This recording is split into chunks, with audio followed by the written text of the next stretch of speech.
2029 ला सुनेत्रा वहिनीच मुख्यमंत्री व्हावं, जय पवारांनी मांडली बारामतीकरांची भावना। जनता दरबारानंतर जय पवार यांचं वक्तव्य।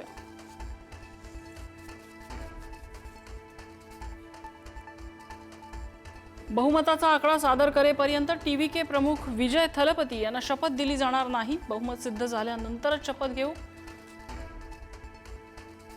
घेऊ शकतात राज्यपालांची भूमिका।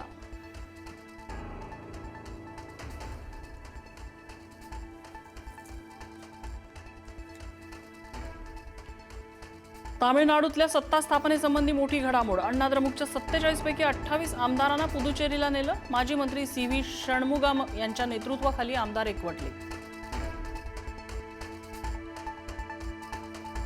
टीएमसी कडून सुवेंदू अधिकारी यांच्या पीएच्या हत्येचा निषेध।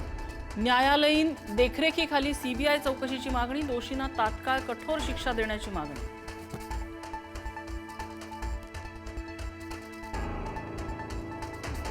बिहार सरकारच्या मंत्रिमंडळाचा विस्तार। बिहार सरकारमधील मंत्र्यांनी घेतली सामूहिक शपथ। नितीश कुमार यांच्या मुलानंही घेतली शपथ।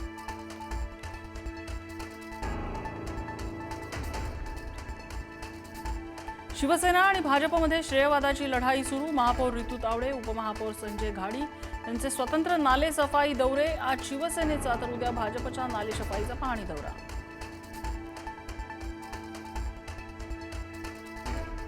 वाकोला मच्छी मार्केटमध्ये मासे कापण्यावर बंदी ही केवळ अफवा। खोट्या बातम्या पसरवणं हा ठाकरेंच्या शिवसेनेचा उद्देश। महापौर रितू तावडे यांचं स्पष्टीकरण।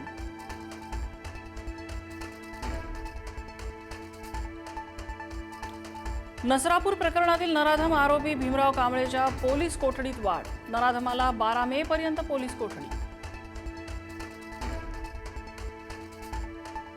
संभाजीनगर जिल्ह्यात महिलेची दगडानं ठेचून हत्या। केवायसी साठी गेलेल्या महिलेची हत्या। गंगापूर तालुक्यातल्या गवळी शिवारामध्ये आढळला मृतदेह। नाशिकच्या टीसीएस कंपनीतील धर्मपरिवर्तनाच्या कटात निदा खानचा सहभाग निष्पन्न। मुंबई नाका पोलीस ठाण्यात गुन्ह्यात निदा खान वॉन्टेड आरोपी। गुन्हेगारी कट रचल्याप्रकरणी पोलिसांनी वाढवलं गंभीर कलम।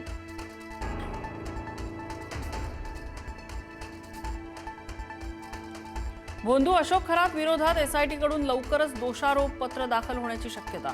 पुढील आठवड्यात न्यायालयात चार्जशीट सादर होण्याची माहिती। एकूण 9 प्रकरणांचा एसआयटी कडून सखोल तपास पूर्णत्वाकडे। अशोक खरातला मनी लॉन्ड्रिंग प्रकरणात ईडीचा मोठा दणका। खरातच्या नाशिकमधील बँक लॉकरवर छापा टाकत 1,10,00,000चं सोनं जप्त। 5,500 अमेरिकन डॉलर्ससह चांदीही घेतली ताब्यात।